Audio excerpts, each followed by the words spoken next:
ခင်လွင်မွေရဲ့လောက်ရတခုလေးကြောင့်လူပေါင်းလဲမှာမျက်ရည်ကျခဲ့ရတဲ့ရုံးရီလွင်မို့ပရိသတ်တွေချစ်တော့ရုံးရီလွင်မို့တရားဖခင်ဖြစ်သူမင်းသားကြီးလွင်မို့ရဲ့လောက်ရလေးတခုကြောင့်လူပေါင်းလဲမှာမျက်ရည်မထိန်နိုင်အောင်ကြားခဲ့ရတာလည်းဖြစ်ပါတယ်မကြခင်မှာရုံတင်ပြတာတော့မယ်မင်းသားကြီးလွင်မိုးနဲ့ထိုက်တန်မင်းသမီးဖူဖွေတို့ရဲ့သုံးမဲရုပ်ရှင်စကားစီကိုပြည်သက်တွေအားလုံးသိကြမှာပဲဖြစ်ပါတယ်ဒီစကားကဖခင်တယောက်နဲ့သမီးတယောက်ကြားကနားလည်မှုလွဲမှားခြင်းတွေရင်းကုန်တာတွေကနေနောက်ဆုံးမှာမေတ္တာတရားနဲ့ဘလို့ပြန်လဲချီနှောင်သွားလဲဆိုတာကိုအသက်ဝင်ဝင်ရိုက်ကူးထားတဲ့စကားကောင်းတစ်ခုပဲဖြစ်ပါတယ်အဲ့ဒီစကားရဲ့အထူးပွဲကိုတက်ရောက်လာတဲ့ရုံးရီလီမိုဟာစကားချင်းနေရင်းနဲ့လူအများကြီးရှေ့မှာဆက်ကျင်နေငယ်ငိုကြွေးခဲ့ရတာလည်းဖြစ်ပါတယ်သူမဒီလိုငွေရတဲ့အဓိကအကြောင်းရင်းကစက်ကားထဲကဖခင်ဖြစ်သူလွေမိုးရဲ့တရုပ်ဆောင်ချက်တွေပြောသွားတဲ့ဒိုင်ယာလော့စကားလုံးတွေကတရုပ်ဆောင်နေတာလို့မခံစားရဘဲအပြင်လောကမှာသူမကိုပြောနေသလိုသူ့ရဲ့ဘဝဆက်ကြောင်းတွေကိုမှန်မြောင်းထိုးကြည့်သလိုခံစားလိုက်ရလို့ပါပဲဒီစက်ကားကတော့သူမအတွက်တော့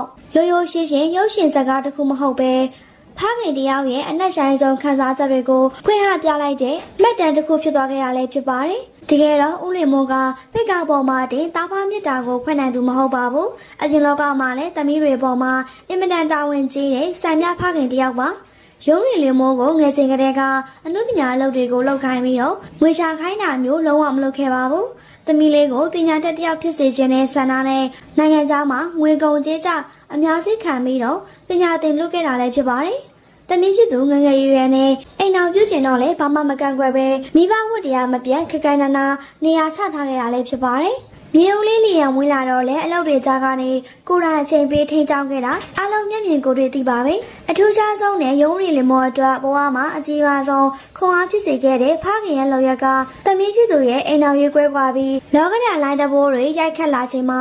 လောင်ပြောင်အပြစ်တင်တာမျိုးမလုပ်ဘဲနဲ့ဘာမှမပူနဲ့အဖေရှိတယ်ဆိုတော့ခိုင်မာတဲ့စကားတစ်ခုနဲ့အတူတမီးနဲ့ညီကိုသူ့ရဲ့ရင်ဝင်ထဲမှာအလုံးကြုံဆုံးကာကွယ်ဆောက်ရှောက်ပေးနေရလဲဖြစ်ပါတယ်အခုဆိုရင်တော့ရုံးရီလင်မိုးကကိုရိုင်းကလည်းမိခင်တယောက်ဖြစ်နေပြီမလို့သားသမီးပေါ်ထားတဲ့မိဘမြတ်တာတွေကိုအပြည့်အဝနားလည်နေပါပြီဖခင်ရဲ့ပတ်မုံမှုနဲ့အနုပညာလောကမှာပြန်လည်ချီချလာချိန်မှာဖခင်ဖြစ်သူရဲ့ကြီးမားတဲ့အနစ်နာခံမှုတွေနဲ့ဘလို့ချင်းနေမှာမစိုးလက်မလွတ်ပဲစုပ်ကင်ထားတဲ့မြတ်တာတွေကိုသုံးနည်းစကားကြည့်ရင်းနဲ့အားလုံးကိုပြန်လည်မြင်ရောက်နေရလဲဖြစ်ပါတယ်အခုမှပဲအဖေကျေးဇူးကိုအတိုင်းနှလုံးကနေအတိုင်းစားမရှိခံစားသိရှိသွားလို့ပရိသတ်တွေရှေ့မှာနောင်နာနဲ့ကျေးဇူးတင်ခြင်းရောချက်နေတဲ့မျက်ရည်တွေကြားခဲ့တာလည်းဖြစ်ပါတယ်ဘဝမှာလမ်းမလို့လမ်းကျသွားတိုင်းအမားတွေလုံးမိတိုင်းလောင်ပြောင်မနေပဲအမြဲတမ်းနှွေးထွေးထွေးတူပေးမယ်လက်တစုံကတော့ဖခင်ရဲ့လက်ပါပဲ